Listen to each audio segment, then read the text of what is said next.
ఇక్కడ దిగారేంటి స్వామి? ఈ ఊళ్ళో చిన్న పని ఉంది నాయన. పోనీ మీరు ఎక్కడ దిగుతామంటే అక్కడే దిప్పేవాళ్ళం కదా స్వామి. పర్వాలేదు, మీరు బయలుదేరండి. అలాగే స్వామి.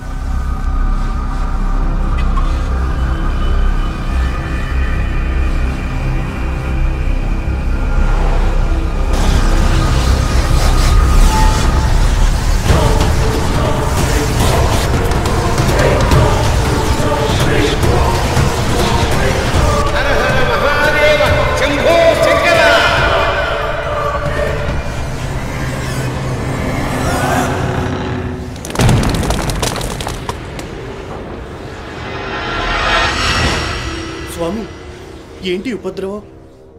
అవును, ఉపద్రవమే. దుష్ట శక్తుల స్వైర విహారం. దైవకృప లేని చోట దుష్టశక్తులు విజృంభిస్తాయి. ఈ ఊరిని ఒక దుష్టశక్తి ఆవరించింది. అది ఈ ఊరి వినాశనానికి దారితీస్తుంది. ఆ విపత్తు నుంచి ఈ ఊరిని కాపాడమని సంగమేశ్వరుడి ఆజ్ఞ. అలాగే స్వామి.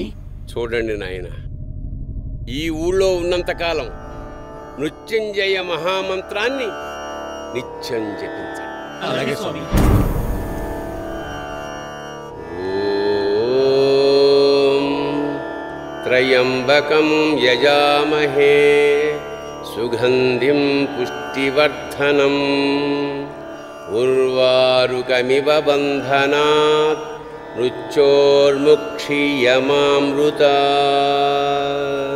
మీ రాకతో మా ఊరు బాగుపడితే. మా ఊళ్ళో చాలా అరాచకాలు జరుగుతున్నాయి. చావు భయంతో ఊళ్ళో వాళ్ళందరూ ప్రాణాలు గుప్పెట్లో పెట్టుకుని బతుకుతున్నారు. స్వామి, ఏ క్షణం ఎవరు చావు వార్త వినాల్సి వస్తుందోనని. స్వామి, దయించి మీరు కొన్నాళ్ళు ఇక్కడే ఉండి మమ్మల్ని, మా ఊరిని ఈ కష్టం నుండి మీరే కాపాడాలి. స్వామి, మా ఇంట్లో మీకు సకల సౌకర్యాలు కల్పిస్తాను. మీరు మా ఇంట్లో బస చేయండి స్వామి. సన్యాసికి సౌకర్యాలు ఎప్పుడైనా దైవ సాన్నిధ్యాన్ని మించిన సౌఖ్యం మాకెక్కడా ఉండదు. మేము ఇక్కడే బస చేస్తాం. ఇక్కడ మీకు ఇబ్బందిగా ఉంటుందేమోనని. మాకు శ్మశానమైన సౌఖ్యంగానే ఉంటుంది. మీరు బయలుదేరండి. స్వామివారికి కావాల్సిన ఏర్పాట్లన్నీ చూడండి రా. రండి స్వామి. మీకు వందనాలు స్వామి.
ఏంటయ్యా ఊరుకునేది? ఏం తమాషాగా ఉందా? రేపు ఈ ఊళ్ళో ఏం జరిగినా మిమ్మల్ని అడగరు. ఈ ఊరు సర్పంచ్ గా నన్ను అడుగుతారు.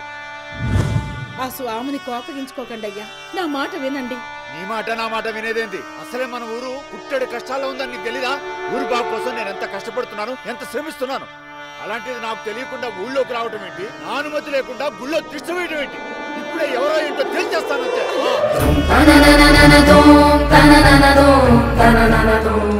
సర్పంచ్ గారు, మీ గురించి జనాలకు తెలియకపోవచ్చు గాని ఆ జగదీశ్వరుడికి తెలీదు. సమయం వచ్చినప్పుడు లెక్కగట్టి మరీ కక్కిస్తాడు. గుడి మాన్యం శూన్యం చేసావు, అభిషేకాలకు అడ్డుకట్ట వేసావు, జాతరలు జరగకుండా చేసావు, ఖర్చులకు లెక్కలు లేవు, ధూపదీప నైవేద్యాలు అసలే లేవు. ఓళాశంకరుడు కదా అని వారికి విభూతి పూసి ఆదాయం మొత్తం నువ్వు మూటగట్టావు. నీ నాటకాలకు ఆయన ఆటగట్టే సమయం ఆసన్నమైంది.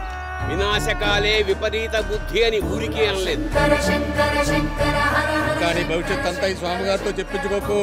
ఆ స్వామివారిని శరణ వేడుకో, పరిహారం చేసుకో. వెళ్ళు.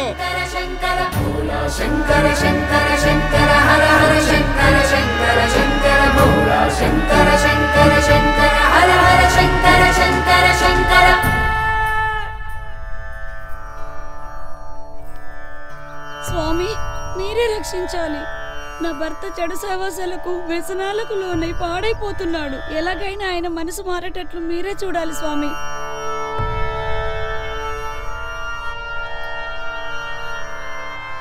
నీ భర్తకి మృత్యుగండం పొంచి ఉంది. స్వామి,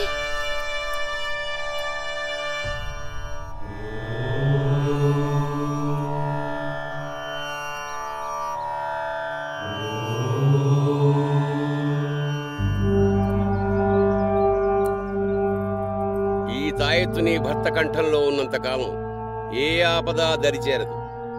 కాదని నిర్లక్ష్యం చేస్తే మాత్రం తగిన మూల్యం చెల్లించుకోక తప్పదు.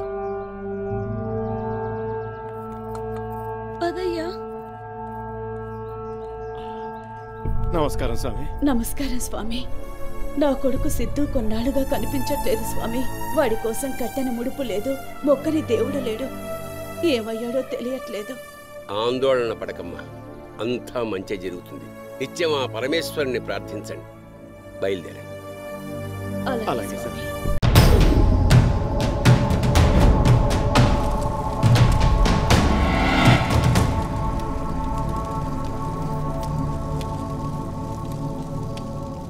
స్వామి, స్వామి, స్వామి, మళ్ళీ మా సిద్ధు నా గౌతమ్ వాళ్ళు తీసుకెళ్లారు.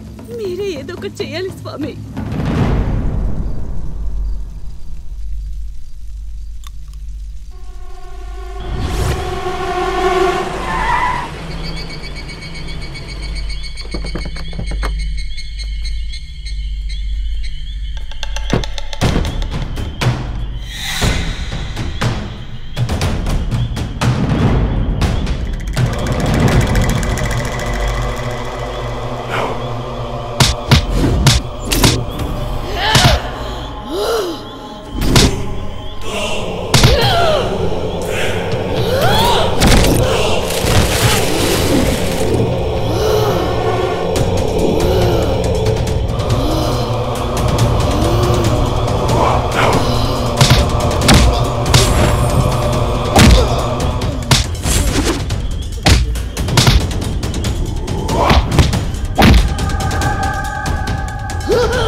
అమ్మా, నా భర్త చెడ్డవాడే కాని హంతకుడు కాదమ్మా. అమ్మా, నీకంతా తెలుసు. నేను కూడా నీలాంటి నిండు చూలాలనే. నీకు జరిగిన అన్యాయం మాకు తెలిసి మేమెంతో బాధపడుతున్నాం. నా భర్తని క్షమించమ్మా. అవునమ్మా, మనుషులైన ఆత్మలైనా మంచి చెడులను అనుసరించి ప్రవర్తించాలి. నువ్వు నీ భర్త మీద చూపించే ప్రేమ నా జీవితాన్ని నాకు గుర్తు చేస్తోంది. నాకు జరిగిన అన్యాయాన్ని ఎవరికీ జరగనివ్వను, ఎవరికి జరగనివ్వను, నీకు కూడా జరగనివ్వను.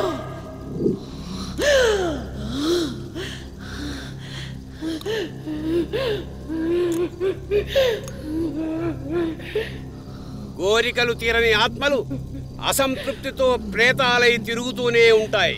నీ ఆశయం తీరింది. నీ ఆత్మకు కూడా పుణ్యలోకాలు రావాలని ఆ పరమేశ్వరుణ్ణి ప్రార్థిస్తున్నాను.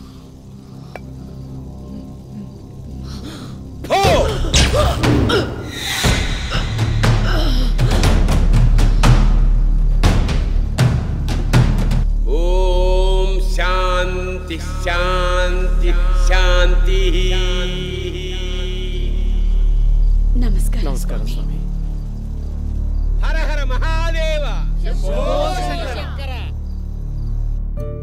ప్రతి ఊరికి ఒక కట్టుబాటు సాంప్రదాయం ఉంటుంది. వాటిని అతిక్రమిస్తేనే ఇలాంటి అనర్థాలు సంభవిస్తాయి. ఎత్ర నార్యస్తు పూజ్యంతే రమంతే తత్ర దేవత అన్నారు. ఎక్కడ స్త్రీలు గౌరవించబడతారో అక్కడ దేవతలు కొలువుంటారు. వీరిద్దరిని ఏకం చేసి నీ జీవితాన్ని పునః ప్రారంభించు. అలాగే స్వామి.